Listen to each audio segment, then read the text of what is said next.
meus queridos. Hoje a gente vai dar continuidade à aula de soluções, né?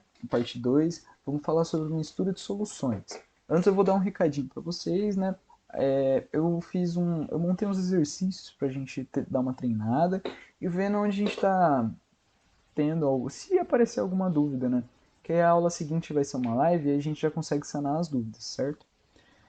Então vamos lá. Mais uma aula para o Kaur, né? Cursinho alternativo da Unesp Fusana. E hoje a gente vai falar sobre mistura de soluções. Na química é muito comum a gente ter mistura de soluções, né? E no nosso cotidiano também. Por, por exemplo, o café com leite que a gente toma de manhã é uma mistura de soluções, né? O café é uma mistura, um soluto de café misturado com água. O leite é água com sais, minerais, um monte de coisa que acontece que é homogênea e forma uma solução, certo? Então, isso se dá uma mistura de soluções. A gente vai abordar três tipos de mistura de soluções hoje. Soluções de mesmo soluto e solvente iguais também, né? Soluções de diferentes solutos e mesmo solvente sem reação química e soluções de diferentes solutos e mesmo solvente com reação química. Bom, começando pelas soluções de mesmo soluto e solvente, né? A gente vai começar analisando primeiro aquela imagem, né? Que a gente tem duas soluções de NaCl, sal de cozinha, em água, que a gente vai juntar as duas e formar uma solução com maior volume, maior massa de soluto também, e assim uma concentração também relativa, né? Quando a gente mistura as duas, o que acontece? A nossa massa vai ser somada, a massa do nosso soluto vai somar, onde está a primeira equação ali. Massa 1 mais massa 2 é igual à massa final, ou massa I, depende de se tivesse mais um Becker ali antes do Becker final, a gente fosse juntar três soluções, a gente poderia somar também, porque os solutos são iguais, entendeu? A gente vai ter uma massa resultante, que vai ser a massa final, igual também, tipo, ela só vai se somar, vai ser uma somatória. Como a massa é igual a concentração vezes volume, a gente pode substituir a massa. Então vai virar uma somatória, mas em vez de ser massa 1 mais massa 2, vai ser concentração vezes volume 1 mais concentração vezes volume 2 mais. E assim a gente pode ir substituindo como for mais conveniente para nós. Então, se a gente quiser saber a concentração final, é só a gente fazer toda a somatória e dividir pelo volume final, isolamos a concentração final. O mesmo vale para volume final, e se a gente quiser a massa final, é só a gente fazer a multiplicação ali de concentração e volume final. Que se a gente resolver aquela equação, ele automaticamente vai dar a massa final já, né? Se a gente não isolar nenhum. Então assim a gente pode calcular a concentração final para soluções de mesmo soluto e solvente, né? Bom, bem básico até agora, né? Aí a gente vai passar para soluções de diferentes solutos e mesmo solvente, sem reação química. No caso, como exemplo na imagem, a gente tem duas soluções aquosas, né? Uma solução de NaCl, cloreto de sódio, sal de cozinha, e a outra com 30 gramas de KCl, que é o cloreto de potássio, certo? Quando a gente mistura as duas, a gente vai continuar somando ainda o volume, vai ter um volume final, porque estão em solventes iguais, entendeu? Só que a gente não vai conseguir somar mais a massa daquele jeito, porque elas não são mais iguais, elas são diferentes solutos, certo? Então aí a gente calcula separado, certo? Então a gente vê ali que a concentração inicial 1 vezes a volume inicial 1 é igual à concentração final 1 vezes o volume final. E a concentração inicial 2 vezes o volume inicial 2 é igual à concentração final 2 vezes o volume final. O volume final não tem esse número porque ele é o mesmo. A água somou, então o volume da água total é o mesmo nas duas. Mas o que acontece? Esse volume total, ele não tem mais só uma concentração, ele tem duas concentrações agora, entende? Porque nesse mesmo volume agora está tá diluído, né? Está dissolvido, desculpa. Além de NaCl, o cloreto de sódio, o cloreto de potássio também, certo? Então dá para a gente buscar as concentrações, né? A gente pode calcular a concentração isolada. Concentração final 1, concentração 2, né, final, que elas vão ser diferentes, porque conforme aumentou o volume do solvente que ela tá, que ela se dissolveu, né? Então vai diminuir a concentração, porque aumentou o volume e manteve o sal, a quantidade de soluto, meio que diluiu a concentração, entendeu? É bem simples essa parte. Agora, ficou. Aqui tem um pouquinho de dificuldade, mas só que tem os pulos do gato também, que vocês vão ver. Que aí é soluções de diferentes solutos e mesmo solventes com reação química, né? Então, o que, que acontece? Para saber se uma reação química acontece com. Desculpa. Para saber se quando a gente mistura essas soluções acontece reação química ou não, o que a gente faz? A gente pega e vê os cátions e os ânions dela. Se elas apresentarem cátions e ânions diferentes, certamente acontecerá a reação. Vamos especificar isso, por exemplo. Nessa reação de NaCl, que é cloreto de sódio, mais hidróxido de potássio, né? Isso. Então ela vai formar o hidróxido de sódio e KCl, que seria cloreto de potássio? Acho que é. Vamos analisar os cátions e os ânions disso. O cátion tá Na+, e K+, certo? E os ânions Cl- e O-. Você não precisa nem saber se é positivo, se tem se a se a carga eletrônica dele está positiva ou negativa. Só da gente ver ali NaCl, KOH, não são iguais. Então certamente haverá uma reação química aí, certo? Não precisa nem dessa divisão de cátions e ânions para a gente saber nesse caso, né? Bom, agora a parte do cálculo, né? Depois da... Você sabe que vai acontecer uma reação química.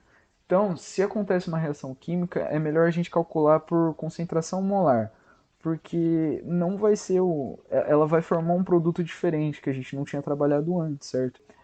Então a gente pode usar o conceito de concentração molar, que vamos relembrar que é o mols do soluto, quantidade de número de mols que tem no soluto, dividido pelo volume da solução. Especificamente Nzinho dividido por Vzão, por volume, né? O Nzinho, que é número de mols, é a massa que a gente tem dividido pela massa molar. Ou seja, o quanto de massa que a gente tem dividido por o quanto de massa é um mol. Aí a gente vai saber quantos mols a gente tem na mão, trabalhando, né? Normalmente se calcula por partes. Como assim por partes? Aí a gente vai tirar. Vamos não deixar tão abstrato assim, né? Vamos fazer um exemplo. No nosso exemplo aqui, a gente tem uma mistura, né? Vamos fazer uma mistura de HCl, ácido clorídrico e hidróxido de sódio, certo? No problema ele dá que a gente tem uma mistura de 50 ml de hidróxido de sódio, ou desculpa, de ácido clorídrico, numa concentração, o ácido está numa concentração, né, de 0,5 mol por litro. E ele vai reagir com 150 ml de uma solução de hidróxido de sódio.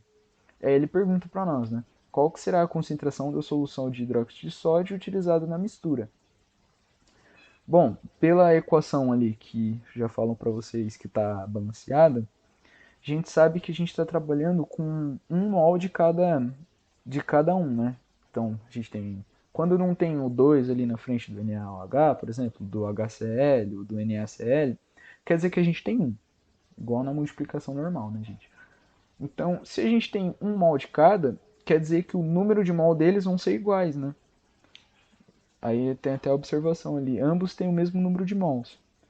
Então a gente tira os dados, vamos escrever ali. Eu já deixei tudo na tela, não sei porquê, mas é um exemplo. Eu vou explicando para vocês e tenta manter aqui a ordem, que aí vocês vão entendendo o acontecimento dos fatos, né? Então a gente pegou os dados e escreveu ali. A gente tem o volume do HCl, né? Tem 50 ml. O volume do NaOH, 150 ml. A concentração molar do ácido clorídrico, 0,5 mol por litro. E a concentração, a gente quer saber a concentração do hidróxido de sódio. Então tá, se a gente tem a concentração molar e o volume do ácido clorídrico, Logo, a gente consegue ter o número de mols que ele tem, né? E se a gente achar o número de mols, como ambos têm o mesmo mol, a gente vai achar o que faltava para a gente conseguir calcular a nossa concentração molar. Consegue entender? Tá, vamos por parte. Então, se a gente tem a concentração molar é igual ao número de mol dividido pelo volume, vamos aplicar primeiro para o ácido clorídrico. A concentração do ácido clorídrico é 0,5 mol por litro. Vale ressaltar, gente, convertam ml por litro sempre. Por quê? Porque o exercício me deu mol por litro. Se eu usar ml, não vai estar certo. Eu tenho que transformar para litro para usar nas mesmas unidades, entende? Então, beleza. A gente tem a concentração, que é 0,5 mol por litro, é igual a Nzinho, número de mols que a gente quer descobrir, dividido pelo volume, que é 0,05 litros de hidróxido de ácido clorídrico. Então, a gente isola o Nzinho, né? O Nzinho nos dá que a gente tem 0,025 mols de ácido clorídrico, né?